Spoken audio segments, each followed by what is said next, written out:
আজকে যাচ্ছি Dhaka new market এবং কেন যাচ্ছি এতক্ষণে থাম্বনেল দেখেই আপনারা বুঝে ফেলেছেন। বহুল আলোচিত চেয়ার ফার্নিচারের শোরুম ফ্যান্সি এবং গাউসিয়া মার্কেটের গোল্ডেন প্লাজার আরাফাত বিউটি পার্লারে। তো আজকের কাজ মূলত এই দুইটা শোরুমেই। তো চলুন শুরু করা যাক।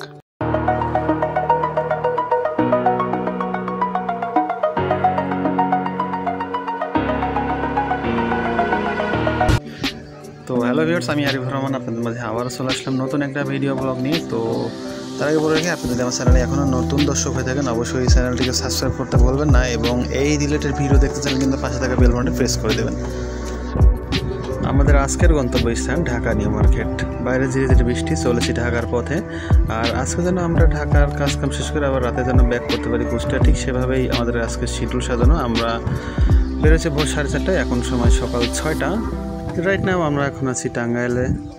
দীর্ঘ সময় পরে আমরা পৌঁছে গেলাম ঢাকার টেকনিক্যাল মোড়ে। যেহেতু আমরা যাবো ঢাকা নিউ মার্কেট, সেহেতু আমি এখান থেকে লোকাল বাসে করে ঢাকা নিউ মার্কেটের উদ্দেশ্যে রওনা দিলাম।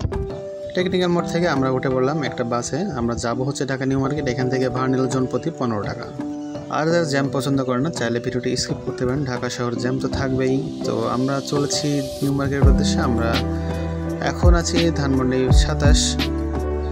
আসলে আমরা কী কারণে ঢাকা আসছি, নিউ মার্কেট কেন যাচ্ছি, সম্পূর্ণ ভিডিওতে দেখতে থাকুন। আর মোটামুটি একটা ধারণা তো পেয়ে গেছেন আমরা কেন আসছি ঢাকাতে।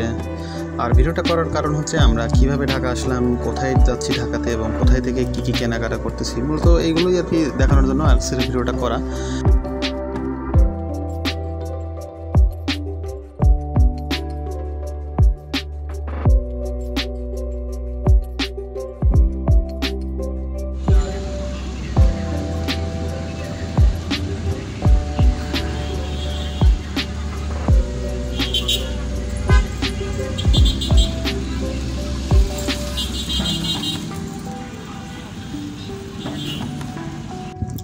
তো পৌঁছে গেলাম ঢাকা নিউ মার্কেট। আমরা এখন যাব হচ্ছে ফ্যান্সি শোরুমে, কারণ ফ্যান্সি শোরুমে আমাদের চেয়ারগুলো অর্ডার দেওয়া ছিল অনেক আগেই।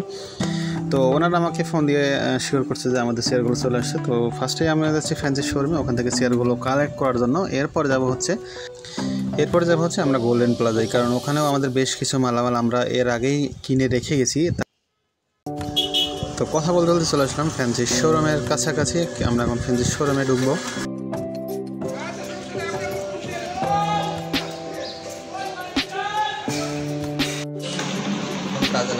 তোমার ফিলিংস কেমন মাহফুজ, ফ্যান্সির থেকে চেয়ার কেনার পরে?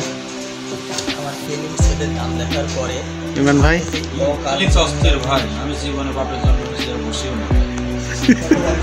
হ্যাঁ, দাম দাও চেয়ার আমার পছন্দ। মানে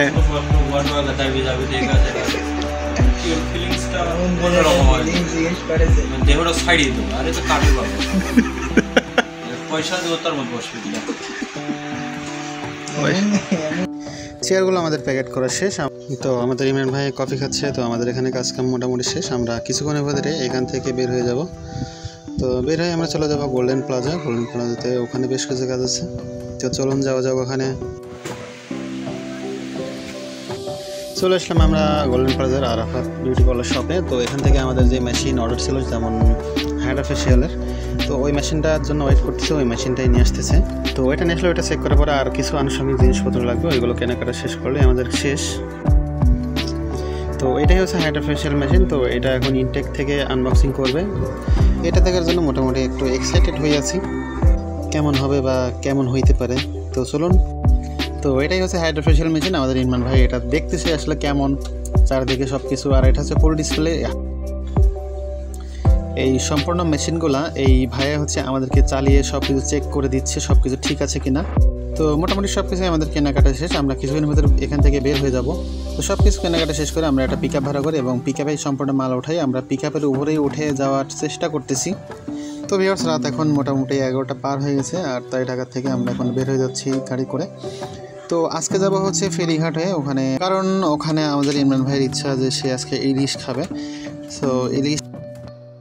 তো প্রচুর পরিমাণে বৃষ্টি শুরু হয়েছে। আর রাত এখন প্রায় 2টার কাছাকাছি। বৃষ্টির কারণে গাড়ি জোরে আসতে পারে নাই। আমরা বিভিন্ন জায়গায় দাঁড়িয়েছি। আর আমরা এখন পৌঁছে গেছি ফেরিঘাটে। তো একটা হোটেলের সামনে আমাদের ড্রাইভার সাহেব দাঁড় করালো। তো আমরা এখান থেকেই পদ্মার ইলিশ খাওয়ার প্ল্যান করছি। তো দেখা যাক কী অবস্থা, কতদূর হয়। সঙ্গে থাকুন, দেখতে থাকুন। ধীরে ধীরে বৃষ্টির মধ্যেই চলে আসলাম আমাদের প্রাণের শহর কুষ্টিয়াতে। খুবই টায়ার্ড লাগতেছে, কারণ এইভাবে আসা আসলে খুবই ইম্পসিবল ছিল। তো আলহামদুলিল্লাহ আমরা পৌঁছে গেলাম আমাদের বাড়িতে, আর এখন গাড়ি থেকে মালগুলো নামানোর ব্যবস্থা করতে হবে। তো আজকের ভিডিওটা এই পর্যন্তই, আশা করি ভালো লাগবে। আর ভালো লাগলে অবশ্যই একটা লাইক দিয়ে দেবেন, আর ভালো না লাগলে ডিসলাইক দিয়ে দেবেন। ধন্যবাদ সঙ্গে থাকার জন্য এতক্ষণ।